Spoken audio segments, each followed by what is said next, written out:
आजकल पार्लियामेंट के clips Instagram reels में ट्रेंड कर रहे हैं। एक ऐसा यंग लीडर जो बार बार राज्यसभा में ऐसे मुद्दे उठा रहा है जो डायरेक्टली जेन जी और लोअर मिडिल क्लास को हिट करते हैं। अब चाहे वो मुद्दा right to recall the MP का हो, या वो मुद्दा आसमान छूते हुए टिकट प्राइसेस का हो फ्लाइट की, या फिर वो मुद्दा इनकमिंग और आउटगोइंग कॉल से रिलेटेड हो। क्वेश्चन ये है कि क्या ये मुद्दे सिर्फ स्ट्रॉन्ग स्पीच का पार्ट है या सच में हमारे सिस्टम में चेंज हो सकता है। एक ऐसा यंग लीडर जो जेन जीज को बहुत पसंद आ रहा है, आज बात करते हैं राघव चड्ढा की।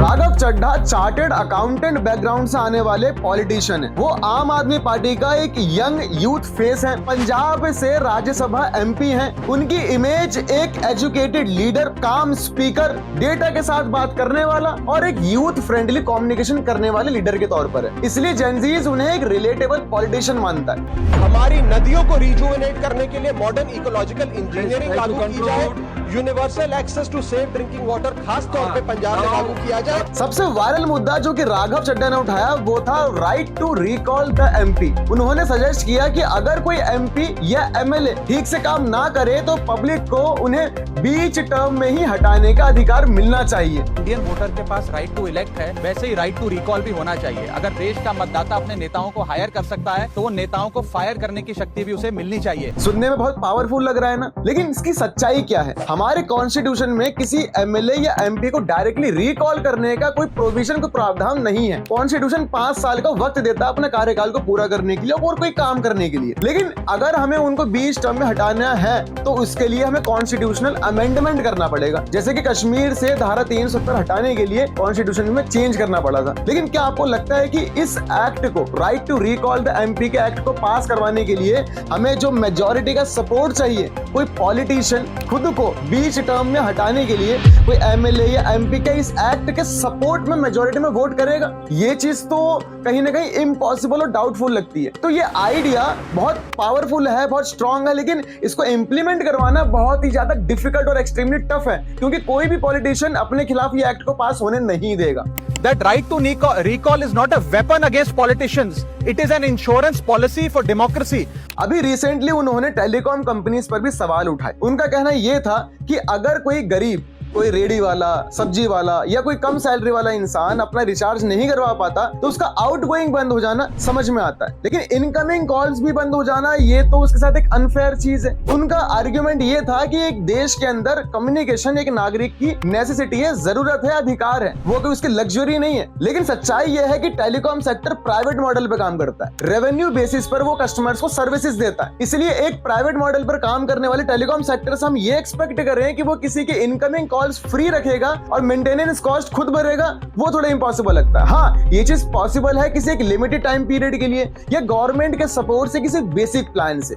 राघव चड्ढा का तीसरा सबसे ट्रेंडिंग मुद्दा था फ्लाइट टिकट प्राइसेस। उन्होंने एविएशन कंपनीज पर भी सवाल उठाए कि फेस्टिवल्स और इमरजेंसी के टाइम पर ये टिकट प्राइसेस स्काई रॉकेट हो जाते हैं। मतलब आम जनता के लिए, कॉमन सिटीजन्स के लिए या लोअर मिडिल क्लास के लिए जो फ्लाइट है वो लग्जरी बन जाती है। वो सोचते हैं टिकट करने से पहले कि हम अफोर्ड कर पाएंगे या नहीं। सर, वादा था कि हवाई चप्पल वालों को हवाई जहाज की सैर कराई जाएगी। आलम यह है सर कि बाटा कंपनी का जूता पहनने वाला भी आज हवाई जहाज की टिकट नहीं खरीद पा रहा। सुनने में तो ये बात बहुत स्ट्रॉन्ग लगता है और बहुत रिलेटेबल लगता है, लेकिन यहाँ पे सच्चाई अगेन ये है कि एविएशन कंपनीज भी डिमांड एंड सप्लाई मॉडल पर काम करती हैं। अब इस चीज से आप समझ गए होंगे कि गवर्नमेंट का पूरा कंट्रोल करना इन प्राइवेट एयरलाइंस के मॉडल पर ये इम्पॉसिबल है। अगर कल मुझे दिल्ली से बंबई जाना हो तो टिकट 14,000 रुपए की है, वन वे की सबसे सस्ती टिकट। दिल्ली से पटना जाना हो तो 12,000 रुपए की टिकट, दिल्ली से बैंगलोर जाना हो तो 16,000 रुपए की टिकट। और सर वो छोड़िए, संडे के दिन यानी कि परसों मैं अपने क्षेत्र पंजाब से दिल्ली आया, मोहाली एयरपोर्ट से, चंडीगढ़ एयरपोर्ट से मैंने फ्लाइट ली और दिल्ली पहुंचा। उस फ्लाइट की टिकट 14,500 रुपए की थी।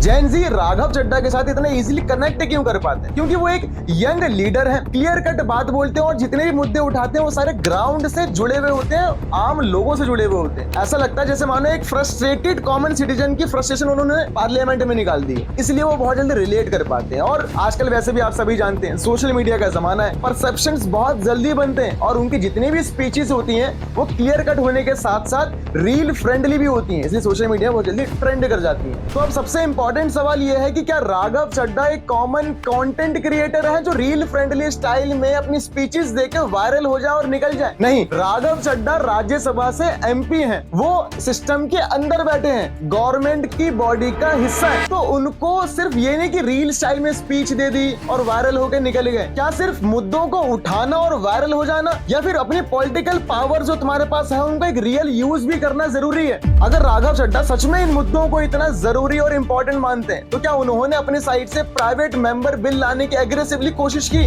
क्या उन्होंने क्रॉस पार्टी सपोर्ट बिल्ड करने की कोशिश की? क्या उन्होंने पॉलिसी ड्राफ्ट लेवल पर प्रेशर क्रिएट करने की कोशिश की? राघव चड्ढा खुद पार्लियामेंट में बैठते हैं, एमपी हैं, तो उनके पास राइट है कि वो एक एग्रेसिवली प्राइवेट मेंबर बिल ला सकते हैं, कोशिश कर सकते हैं। अगर आप फेल हो गए तो जनता फिर आपके साथ है, फिर आपका सपोर्ट करेगी। यहाँ पर मुद्दे उठाना और रील में वायरल हो जाना तो इजी है, लेकिन सिस्टम में चेंज लाना ये बहुत मुश्किल है। अब देखना यह है कि राघव चड्ढा सिर्फ मुद्दे उठाते रहेंगे कंटेंट क्रिएटर की तरह, ये सच में अपनी पॉलिटिकल पावर्स का और यूज करेंगे और दिखाएंगे कि हाँ, सच में उन मुद्दों को जरूरी मानते हैं। आपको क्या लगता है कि राघव चड्ढा सिर्फ एक मुद्दे उठाने का काम कर रहे हैं, सच में अपनी पॉलिटिकल पावर्स का यूज भी कर रहे हैं? मिलते हैं फिर एक नेक्स्ट वीडियो में एक नेक्स्ट इंपॉर्टेंट टॉपिक के साथ। जब तक के लिए थैंक यू सो मच।